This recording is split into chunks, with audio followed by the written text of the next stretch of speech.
Welcome to the FMC Lounge, everyone. I am your host, Joe for Show, and in this video, we'll be going over a guide for the Void Abyss Boss Lava Citadel Challenge Mode. In this video, I will show my build. I'll talk about the new changes from the normal and the challenge mode. I will go over a step-by-step strategy and gameplay breakdown that I will show y'all in the video, and anything else that I find useful information. If y'all could do me a favor, leave a like, subscribe, comment down below. It would really help with the YouTube algorithm. I would appreciate it a lot. And now, enough of the yapping, let's jump straight into the video. The first thing we're talking about is the different mechanics from the normal and the challenge mode. I'm going to explain what they added in the challenge mode that isn't in the normal mode. So one of the mechanics that is different from the normal version and the challenge mode version is when the boss goes in his fully rage mode, he will eventually shrink the floor or the battleground that you're standing on around you. It will get smaller, as you can see right here in the video gameplay. Now, if you don't know how to tell when the boss will go in rage, there's two different ways, and I'll explain them right now. So the first one is when you do your ESIF scan, you will see another bar pop up under the boss's health. As you do damage to the boss, that bar is going to fill up with an orange meter, and that orange meter is all the way full. He will be in rage. And another way you can tell is if you notice after a few seconds the boss went in rage, the whole sky turned orange. So those are the two different ways that you can tell the boss is fully in rage. Another mechanic that's different from the normal version and the challenge mode version, when the boss is in his rage mode, the boss will summon a orange circle light from the sky, and it will follow you, and it will keep following you, and eventually it's gonna land and damage you. Now the way to dodge it is you just gotta keep moving, and eventually it will stop following you. So let's go over the build now, and the build is going to revolve around the new Transcendent Cold Heart. Now before we go and talk about all of it, go ahead, get your screenshots.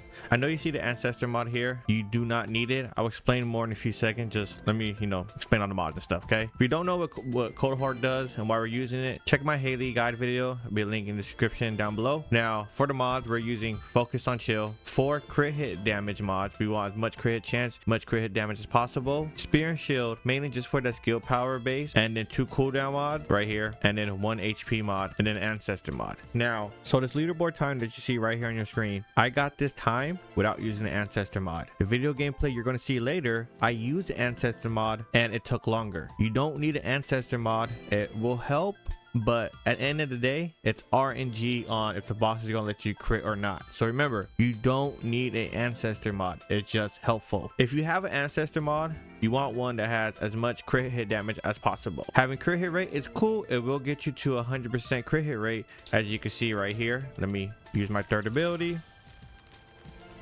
and we check our stat. You can see that I have 100% crit hit rate. Now, one thing you need to keep in mind, these Void Abyss boss, even hard mode intercept boss, they do have crit hit resistance. So even though I have 100% crit hit rate, I will not crit every single time. You will see in the gameplay breakdown video in a little bit. So if you do not have this ancestor mod, you can take it off, and you could throw on heat release to help with the burn immunity, just in case you get hit by the boss or something. Or you can, if you want to go the glass cannon route, you can take off this HP, throw back on conditional recharge here, and then throw on life on the edge, and you'll have even more. You get your crit damage like this. You can't do that. You could play the more glass cannon route. It probably might give you a better time. I went the more safe and easy approach. This is what this video is supposed to be about. Safe and easy, quick guide for you guys to get your quick and easy challenge clear. Now for our trigger mod, we are using Power Beyond. Now the description of Power Beyond, it does say you need to use a global dot to activate it. None of Hailey abilities are a global dot, but as you can see right here, I'm going to show you my base skill power in the stats section. After that, I'm going to use my 4th ability. I'm going to go back and look at our base skill power in the stats section, and you're going to notice that it went up. So even without global dot an ability on a Hailey, the Power Beyond still works. This is why we use Power and Beyond. For our reactor, we're using a frozen singular reactor. We want skill critical hit damage, additional skill attack losses. The reason why we're using singular, if you need an explanation, check the link down below for the Hailey guide. For our components, we are using 4-piece Slayer set, and for our external components, HP and defense, HP and defense, HP and defense, HP and defense. Now you can use the 4-piece polar set, but they're basically the same damage, except for the polar set, you need to get a 10 stack for it to be basically the same damage as a 4-piece Slayer set. If you want a full breakdown, again, check the link down below for the Hailey guide. Our weapon of choice is Frost Watcher. We're using this strictly for the unique ability. Whenever you hit crit hit on a boss, it's going to apply cold surveillance. which is going to have 100% trigger rate. It's going to give the boss chill resistance -10% up to stack 3 times. So it's going to allow us to do a little bit more damage. And if you hit the weak point on the boss, it's going to apply Sub-Zero Sensation, which is 30% trigger rate, and it's going to give us 32% more skill power. Now, if you are curious about the cores and substats, here you go. You do not need any of these stats. These stats are on here for a different reason. If you are not using Cold Heart, you know, you would use a sniper. That's when all those stats matter for the weapon. All of these will transfer over because of her buff that she got, which again, check the link in the description down below for the guide that explains all of this. But again, you do not need any of these stats right here. Strictly want it 4 out of 4 for unique ability. And if you do not have this gun, come stop by the stream. I'll help you do some Deathstalker clears, because I know it's kind of annoying to try to farm it since it's not solo able to farm. You have 4-player farm, so it does take a while to find people, because I'm pretty sure a lot of people are not doing Deathstalker. So stop by the stream. I don't mind helping you trying to get this gun. For the version reinforcement, we're using this one so we get more skill cooldown. We're using this to get some of our MP back, and we're using this for the attribute resistance. You can go with either or. You know, if you get hit by the boss, incoming damage, or if you get hit by the boss, attribute resistance, you choose which one. It's up to you. For our arcade tuning, this is the route that I went with. And for our mutant cell, you actually don't want this mutant cell now that I'm looking at it, but I did beat the boss with this mutant cell. But a better mutant cell would be to put on is, let's see, do we want to put this mutant cell on instead? It'll give you more crit hit damage. I just didn't think about it because this mutant cell worked with the old build. Now, if you are using conditional recharge and being more glass cannon, I recommend using this mutant cell. If you are not using the conditional recharge and not being a glass cannon, then I recommend going with this mutant cell instead. Now let's go into the gameplay and let me break it down to y'all what's happening and everything, so to make it much easier clear for y'all. Now the strategy for the challenge mode compared to normal mode, nothing really changes. It's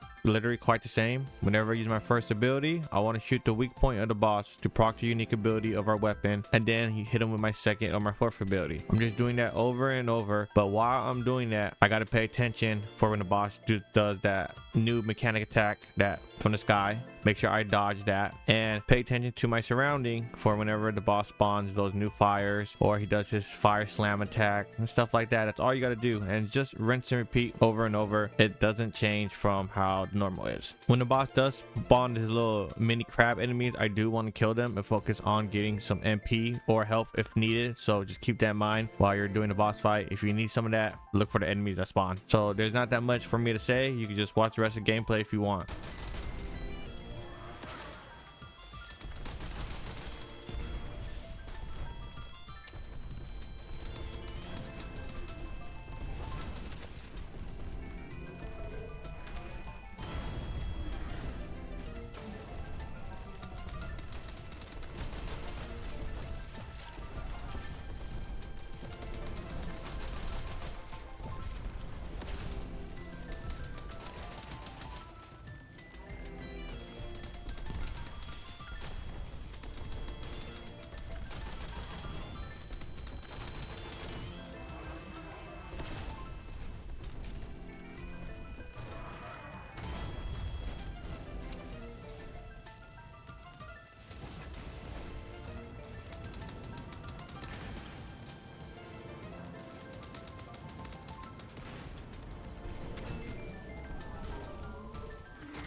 Well, that's gonna be it for this video. Hopefully this guide helps you complete the challenge mode for the Void Abyss so you can get all those free extra loot. That's gonna be it for me. I'll catch you on the next video.